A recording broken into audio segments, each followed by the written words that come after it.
परामर्श अधिकारियों के द्वारा टेबल पर रखा गया, हम लोगों को दिया गया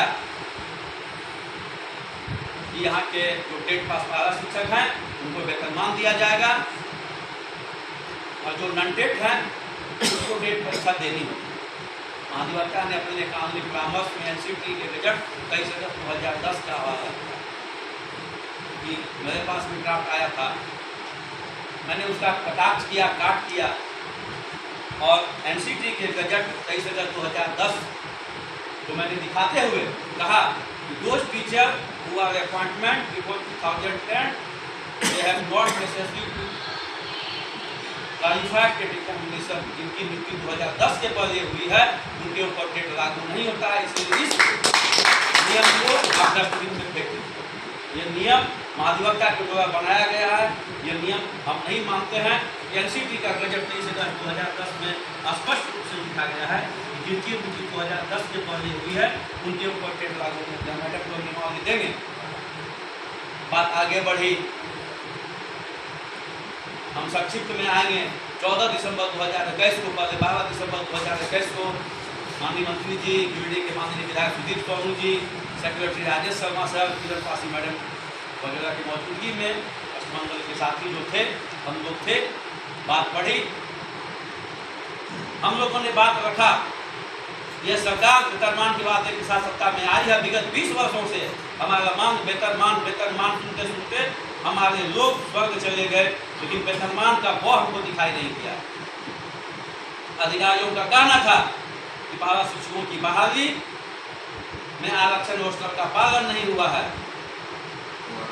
अगर हम वेतनमान देंगे, मैं यह बात आपको इसीलिए सुना रहा हूँ कि फिर जब बात बढ़ेगी तो फिर अधिकारियों का ये पेच आएगा। ग्राम शिक्षा समिति के द्वारा बहाली हुई है, आरक्षण रोस्टर का पालन नहीं हुआ है, तमाम तरह की भ्रांति यहाँ के आईएएस हमारे माननीय को समझाते हैं, दिखाते हैं।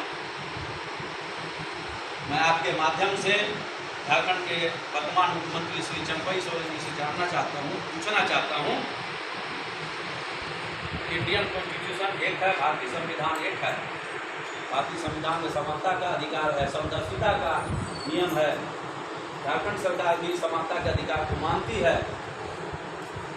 आपके महागठबंधन की सरकार के द्वारा अल्पसंख्यक और संस्कृत विद्यालय में बिना किसी टेट परीक्षा, बिना किसी अन्य अर्हता परीक्षा का दिव्यांग सूचित वेतनमान देने का आधार क्या था।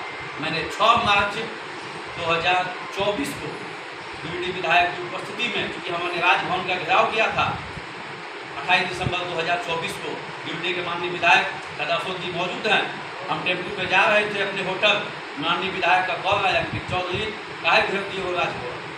हम कहे कि मैंने महागठबंधन की सरकार का 4 वर्ष पूरा होने के उपलक्ष्य मोराबादी में मैदान में आपका कार्यक्रम था।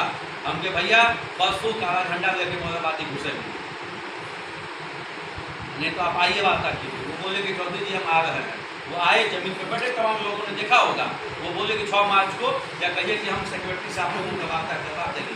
बात हुई, फिर वही सेक्रेटरी का वही पुराना राग कि वेतनमान नहीं दिया जा सकता है, हाई कोर्ट के द्वारा ऐसे फैसला आया है। तमाम तरह की भ्रांति, तमाम तरह का बहाना हमारे ब्यूरोक्रेट्स हमारे माननीय को सुनाते हैं।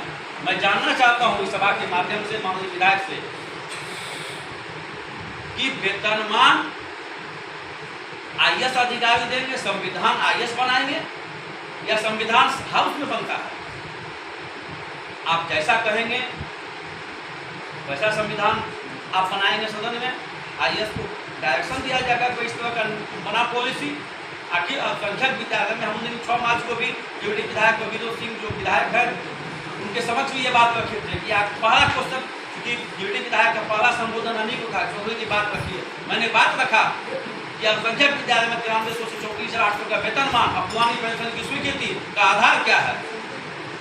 क्या हमारे शिक्षक में अल्पसंख्यक नहीं है, मूलवासी आदिवासी नहीं है? आप एक तरफ से बिना किसी टेट परीक्षा, यहाँ कोई संविधान नहीं है, कोई लॉ नहीं है, आप वहां वेतनमान दे रहे हैं। और जो 20 वर्षों से हम काम कर रहे हैं, हमको वेतनमान दूर दूर तक नजर नहीं आता। हमको वेतनमान देने में आईएएस को बहुत पसीना छूटता है, जैसे लगता है कि आईएएस पदाधिकारी अपने पॉकेट से देंगे। इच्छा शक्ति का अभाव,